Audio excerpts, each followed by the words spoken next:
In the past few days, Sayadaw has been discussing how, with 4 points, he's been discussing the method for making one's life high level and for making one's life free of fault in theory and practice. And he mentioned 4 factors or 4 points in the last 2 days.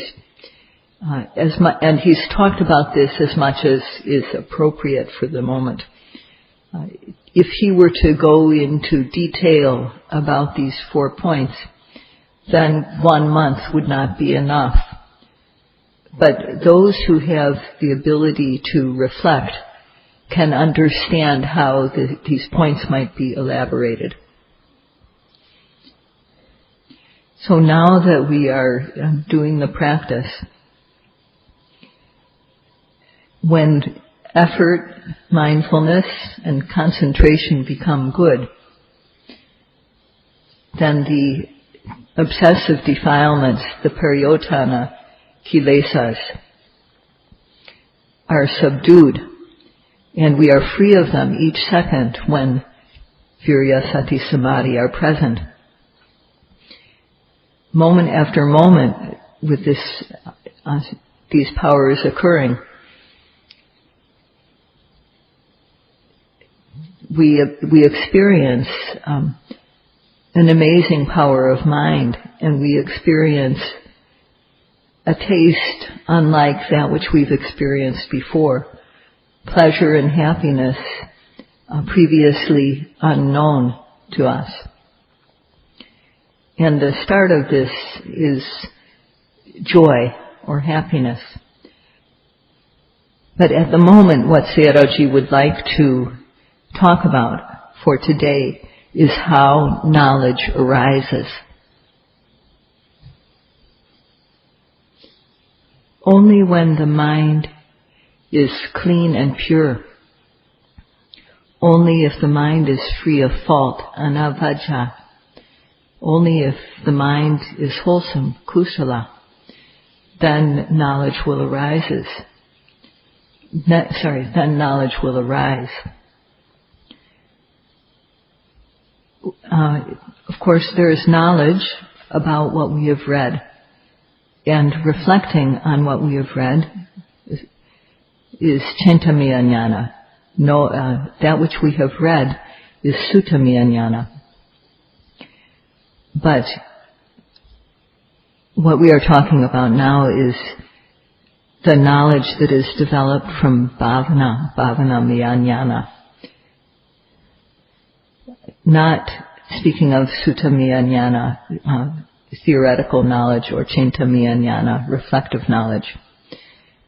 The knowledge that is born out of meditation practice is able to know the true nature.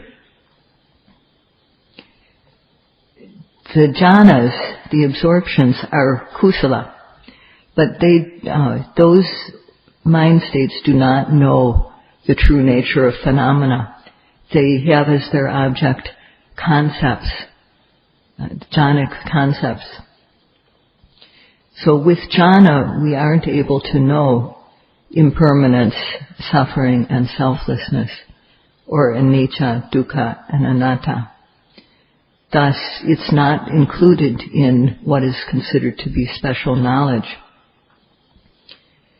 But the knowledge that is developed in the Vipassana practice that can see true nature, that arises when the factors of the samadhi kanda, of virya, sati, and samadhi are strong, this is included in special knowledge.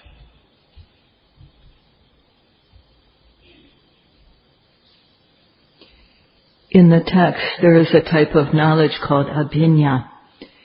And if we practice according to the Satipatthana practice, we come to see true phenomena,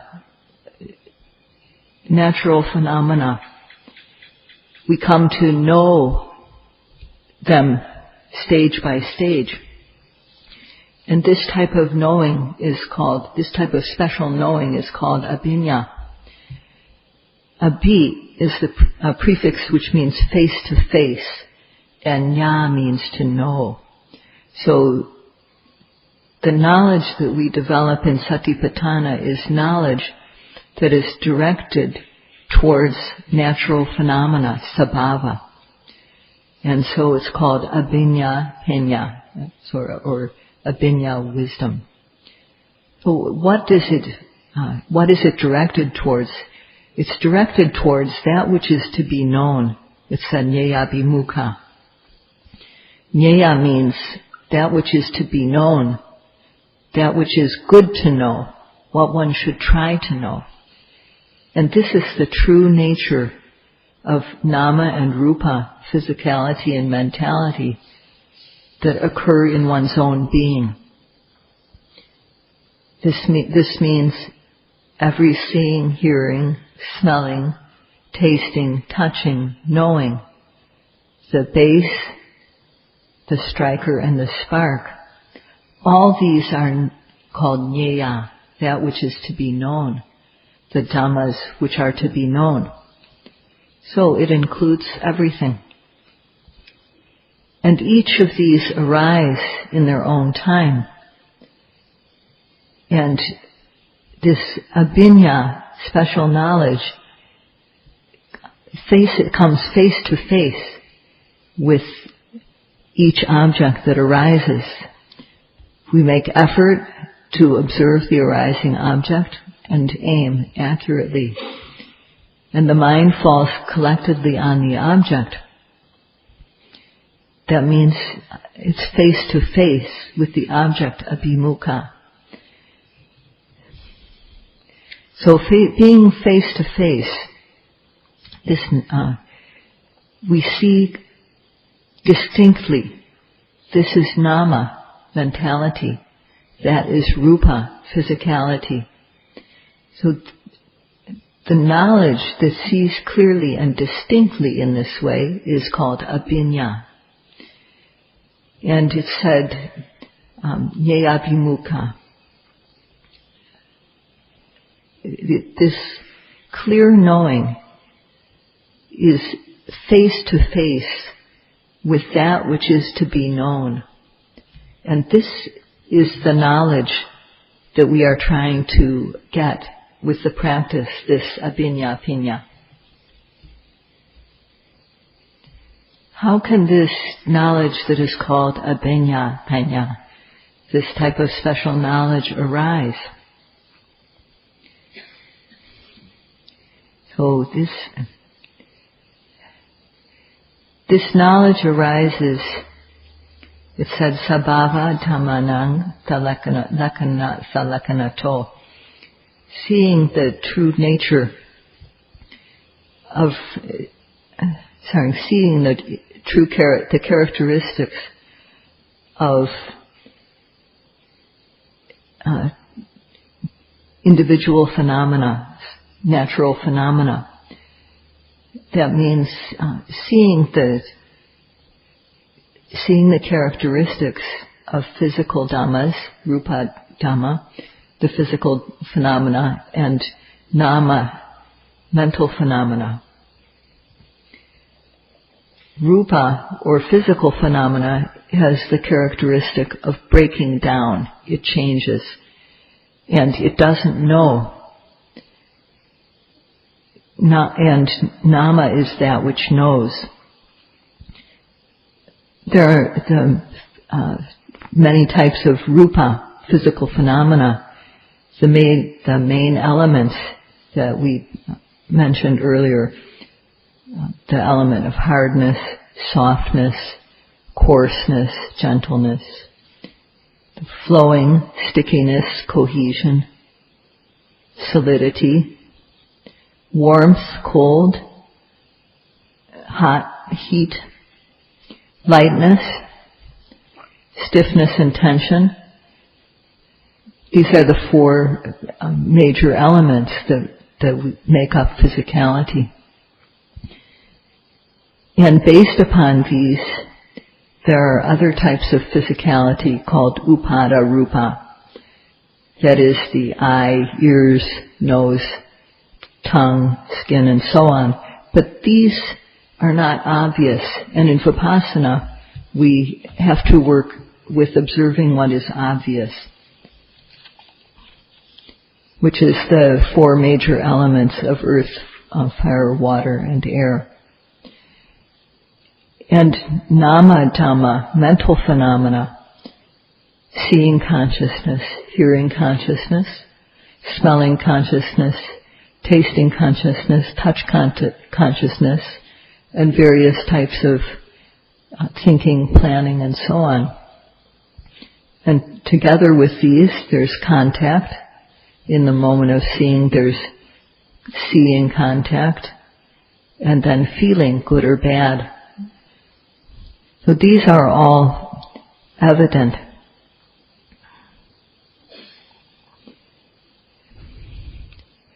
Individual physical and mental phenomena have their own individual nature, their own characteristic. This is called lakkhana. This is how we know them. We know them by their characteristic. Nyayabhimukha means we observed at the very moment of arising. When seeing, so very moment of arising means at the very moment of seeing, we observe the seeing. At the very moment of hearing, at the very moment of smelling, tasting, touching, at the very moment of rising, falling, at the very moment of bending, stretching, lifting, moving, placing. When they happen, we observe them as they are. We make a note, seeing, or hearing, smelling, bending, stretching, lifting, moving, placing. We note them as they are. This is what is meant by lakkhana, salakkhanato. We record them. We record or make a note of what is really there as it is. We note seeing as seeing, hearing as hearing, and so on. This noting is what is meant by nyayabhimukha, being face to face with what is to be known. And this knowledge, the special knowledge of abhiññā-paññā, develops in stages. First of all, one sees the distinction between rupa and nama, the mental and the physical. Then one sees how they are related by cause and effect. Then one comes to see how these nama and rupa phenomena, which arise due to causes, arise and then pass away. They're impermanent. They're inherently unsatisfactory. There's no self involved in them. And from this, Vipassana knowledge develops in stages. So this is what is meant by special knowledge or abhiññā-paññā.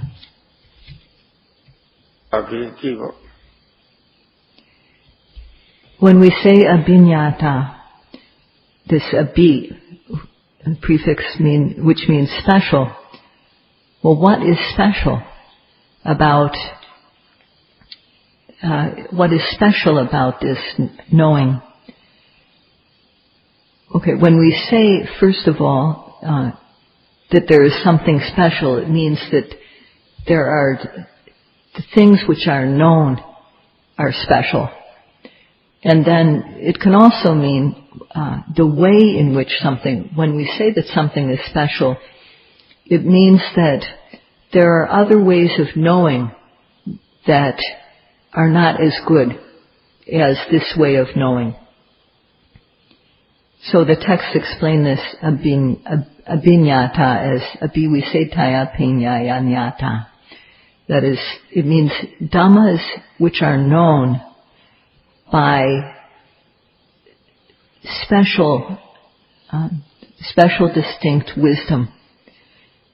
So, how is this knowledge different from what other knowledge is? Is it different? It's special in comparison with Suttamaya jnana, the knowledge that we gain from listening to a teacher or reading a book. And this abhinyata, the knowledge, this special knowledge is also distinct from Chintamaya jnana, reflective knowledge. It's also distinct from or special in comparison with some types of knowledge, meditative knowledge. For example, jhana occurs together with knowledge. If there's no wisdom factor involved, one can't develop the jhanas. They're always associated with knowledge.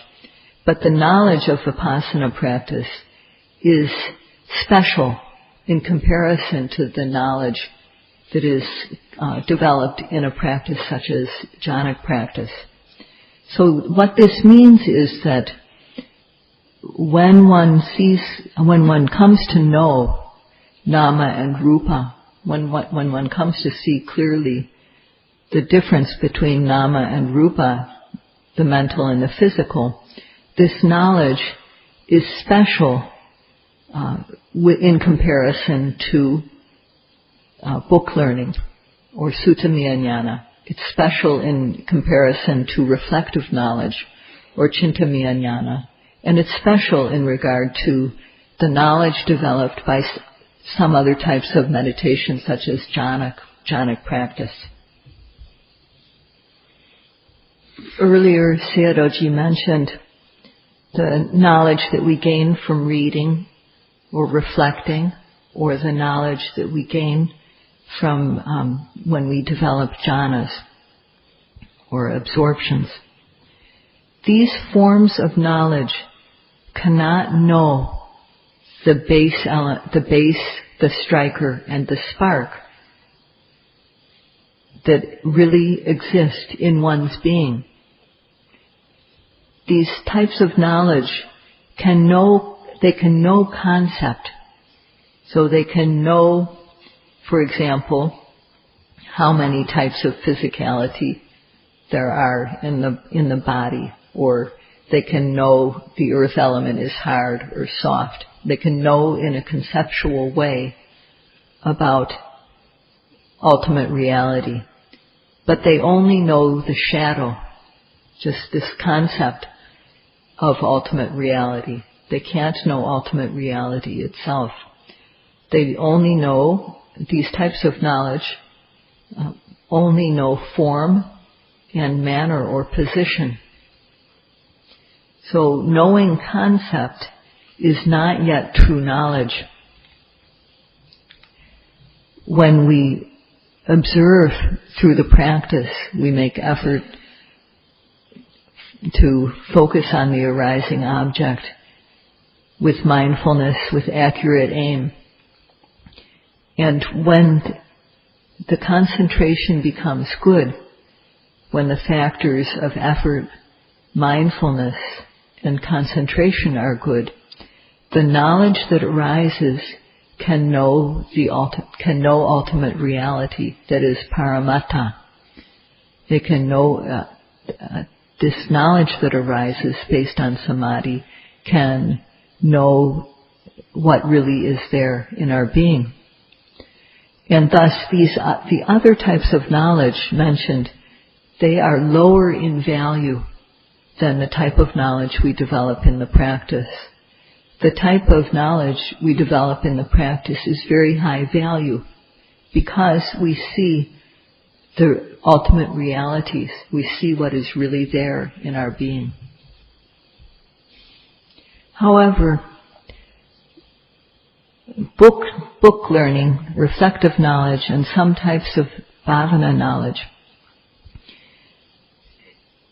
if this knowledge, for example, if what we learn from by hearing or from a book or from a teacher, if we know that good begets good, bad begets bad, if the knowledge that we've learned from a book is true knowledge, is correct, then it comes under the category of right view, samadhi. It's book learning, but knowing through hearing that good begets good, bad begets bad.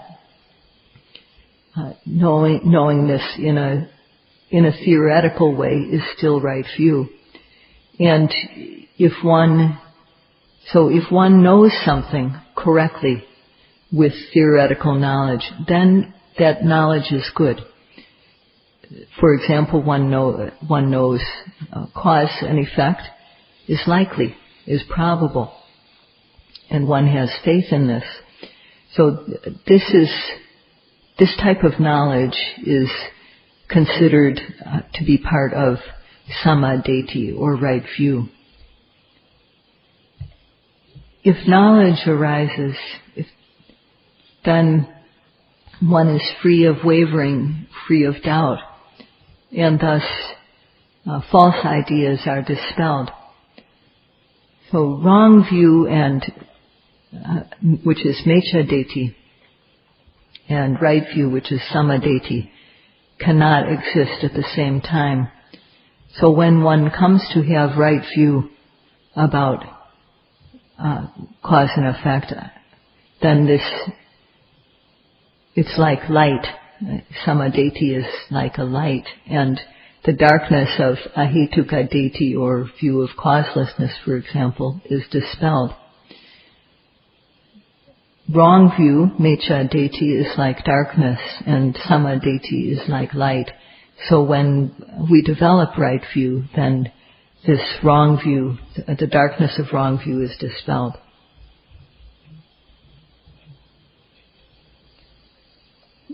The samadhi that we are talking about, there are 5 or 6 types of this right view.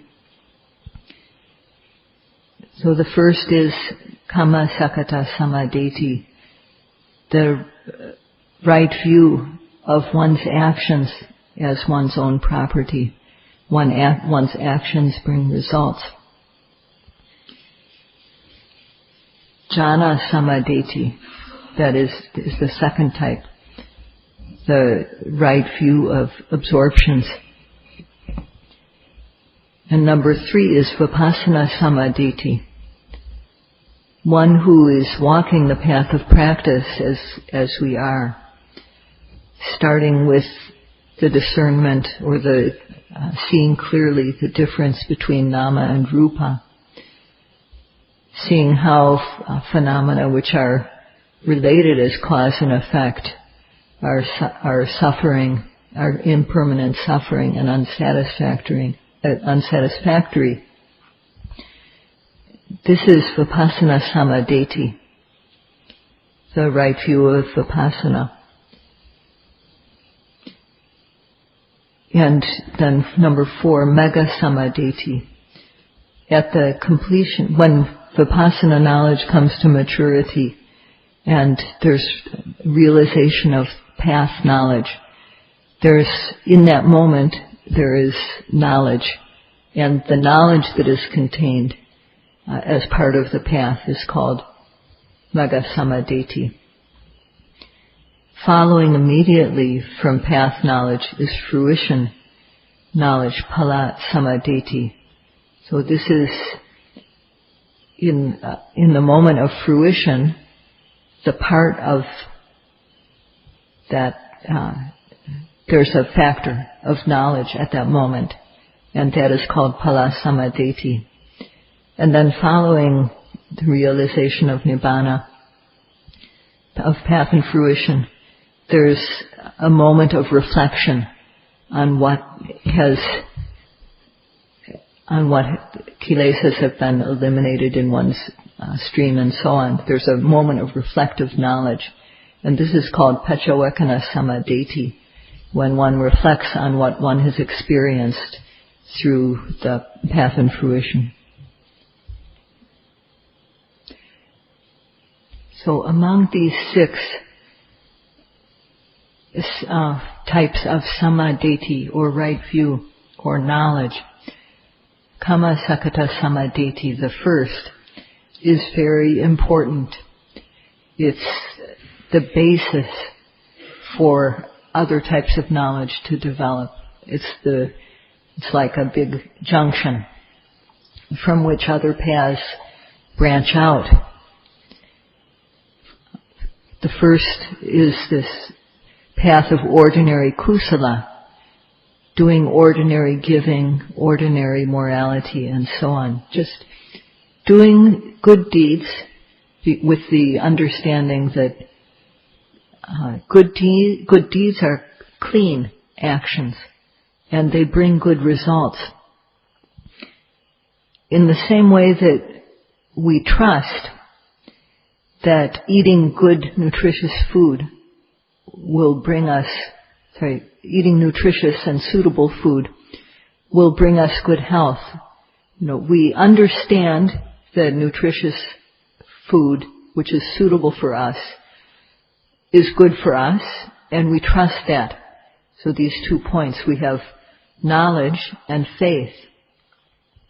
Just like with that type of faith and knowledge, we eat good suitable food, and we don't need to wish for good health to occur. We know that the food we eat is going to bring good results.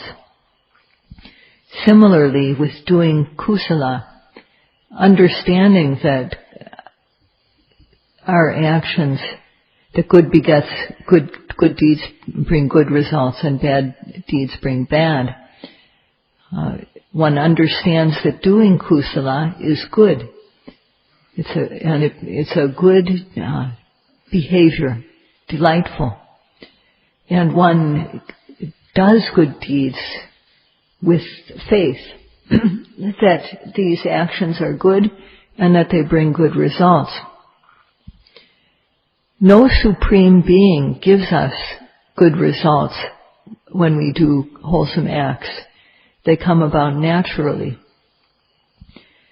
And also with the understanding of karma as one's own property, one understands that if one kills or steals or commits adultery, lies, and so on, one understands if one breaks basic morality, then one will get bad results. And just like one understands that if I eat bad food, I might even die from it, so I will avoid it.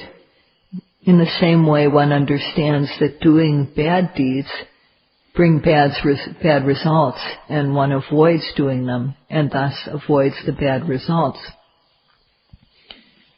So with the clean knowledge that good actions bring good results, and bad physical, verbal, and mental behavior brings bad results, this clean knowledge is called Kamma Sakata Samadeti, or the right view of karma as one's own property.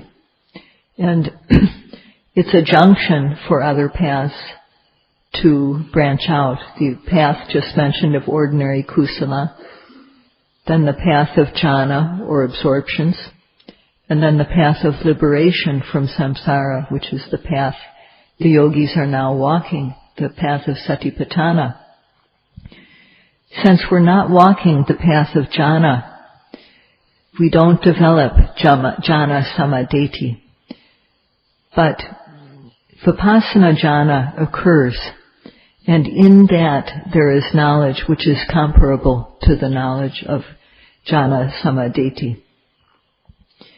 One comes to know through vipassana practice that phenomena arises and passes away. That which arises and passes away is impermanent. It's inherently suffering. It lacks an inherent self. So this is knowing correctly, this knowledge that we develop through the practice. What is it that this knowledge knows? Well, it knows the physical and mental phenomena related by cause and effect. And it knows knowledge develops from that point in a series. And all this is called Vipassana Samadhi. Without the right view of karma, that good begets good and bad begets bad, then the path of Vipassana is not straight. The path won't be straight. It's not practical to not have the base of understanding of karma in doing the practice. One needs to have this basic understanding. And then with faith in the practice and desire to get the results, one makes effort. So Sayadawji urges the yogis to please make effort in the practice according to the instructions, and the 4 causes of knowledge to arise he will have to talk about tomorrow night. That's all for today. So